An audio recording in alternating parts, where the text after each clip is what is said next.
महाराष्ट्र में smile designing पर लगेगा कितना जीएसटी? दिल्ली में क्यों मनमानी नहीं कर पाएंगे ओला उबर जैसी कंपनियां? और क्या वोडाफोन आइडिया फिर बढ़ाएंगी आपका मोबाइल बिल? आपकी जेब पर असर डालने वाली तमाम खबरों के लिए दिखाते हैं मनी 9। अब स्माइल डिजाइनिंग के लिए की जाने वाली दांतों की ब्लीचिंग और दांतों को चमकाना महंगा पड़ेगा। Maharashtra authority of advance ruling ने आदेश दिया है कि दांतों की ब्लीचिंग, डेंटल वीनियर्स जैसी सेवाओं पर 18% जीएसटी लगेगा। हालांकि अथॉरिटी ने कहा है कि आर्टिफिशियल दांत, क्राउन ब्रिज पर 0% जीएसटी लगेगा। ओला उबर जैसी कैब एग्रीगेटर्स के लिए दिल्ली सरकार नए नियम लाने जा रही है। पीक आवर में मनमाने तरीके से किराया बढ़ाने जाने के खिलाफ नए नियम बनाए जा रहे हैं। एक मसौदा नियमों के तहत सर्ज प्राइसिंग की अधिकतम सीमा तय की गई है, जो बेस फेयर के 2 गुने से ज्यादा नहीं होगी। ग्लोबल चिप शॉर्टेज ने दुनिया भर में कार उत्पादन को प्रभावित किया है। टॉप कार निर्माता जैसे टोयोटा, हुंडई और मारुति सुजुकी का मानना है कि अगर ग्लोबल चिपसेट संकट खत्म हो जाता है तो इस साल जून तक वाहन उत्पादन सामान्य हो जाएगा।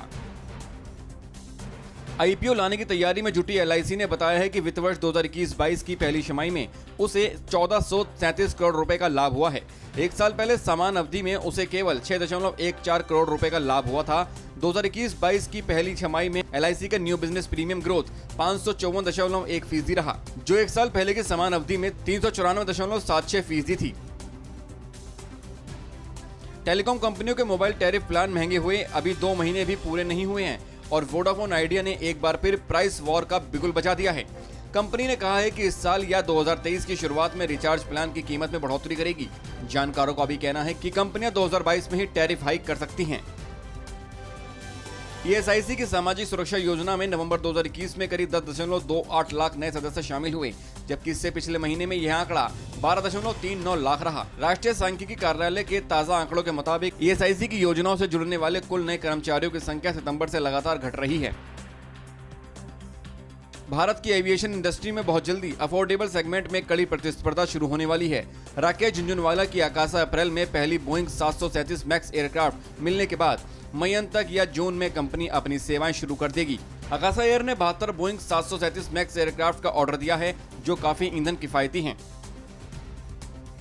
भारत को मैन्युफैक्चरिंग हब बनाने के लिए सरकार ने मेगा प्लान तैयार किया है। सरकार ग्लोबल कंपनियों को देश में बड़ी मैन्युफैक्चरिंग यूनिट्स लगाने के लिए लेबर रूल्स में रियायत देने पर विचार कर रही हैं। इन यूनिट्स में 40,000 से लेकर 1 लाख तक कर्मचारी होंगे।